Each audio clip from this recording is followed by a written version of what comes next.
Greetings, good people, and welcome back to my channel. Today is Wednesday, and I have the pleasure of bringing to you yet another unpopular opinion video. I'm sure that I might catch a little heat for this one, but if you know me by now, you know that I welcome all the smoke. In this video, you'll get to hear my thoughts, feelings, and justification for why I believe Joe Goldberg is not, and I repeat, is not a stalker. On last month, my girlfriend encouraged me to watch the TV show You that you can catch on Netflix. Prior to watching the show You, I've seen a number of topics on social media tearing down Joe Goldberg and calling him everything but a child of God. Now, because I hadn't watched the show back then, I didn't know what to make of these characterizations of good old Joe. But one of the more consistent criticisms of Joe was that he was a stalker, to which I strongly disagree. According to the dictionary, a stalker is a person who harasses or persecutes somebody with unwanted and obsessive attention. And by that definition, there's no way that Joe could be considered a stalker.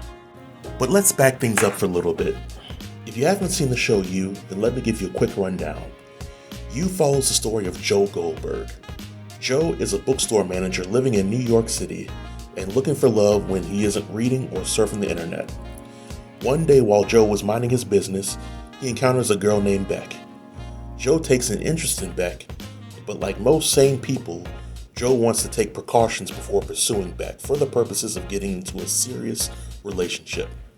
So he did things that most people do during the vetting process of pursuing a potential partner. He did his due diligence in researching Beck to make sure that she was who she claimed she is and not some crazy person that was obsessive. After all, who doesn't do a little research on somebody that they plan to swap bodily fluids with? For all Joe knew, Beck could have been a crazy person that had intentions of kidnapping him, locking him in a windowless room, and feeding him Viagra smoothies for the remainder of his days. Well, Joe's persistence pays off when Beck finally lowers her guard and allows Joe to give her that good old pickle tickle. And once that happens, it turns out that Beck was the real stalker and nosy person after all. And after watching most of the first season, I want to give you my honest opinion about Joe. I personally think that Joe has gotten a bad rep for what most people interpret as potential character flaws. Now, I can admit, good old Joe is somewhat socially awkward. He doesn't always say the right things to the right people, but in my opinion, that's just how Joe is wired. I'll also admit that Joe has a bit of a tendency to borrow someone else's things for an indefinite amount of time. Some people may call that stealing, but Joe has made good on returning some of the things that he may have taken without permission. And Joe also has somewhat of a temper problem from time to time. Some people may call Joe a killer, but in my opinion, the only killing Joe does is with kindness.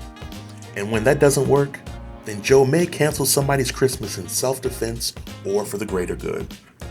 All of these things are actions that most people would do if they were a victim of physical and emotional abuse, like Joe was during his childhood. Nevertheless, I have seen absolutely nothing that would convince me that Joe was a stalker. I'm sure that my view of Joe may change as I continue to watch more and more episodes, but as of right now, I feel that Joe is misunderstood. He's just a caring person who's yearning for love, and sometimes love makes you do crazy things. Well, folks, this marks the end of my unpopular opinion video. If you haven't seen the TV show You on Netflix, then I would strongly recommend that you do so. The show takes insanity to a whole new level. On the flip side, if you have seen the show You and you feel differently about Joe, then let me know in the comment section below and we can engage in a friendly debate. And if you're really feeling this video, don't forget to like or subscribe to my channel if you haven't done so already. Until next time, stay tuned and stay safe.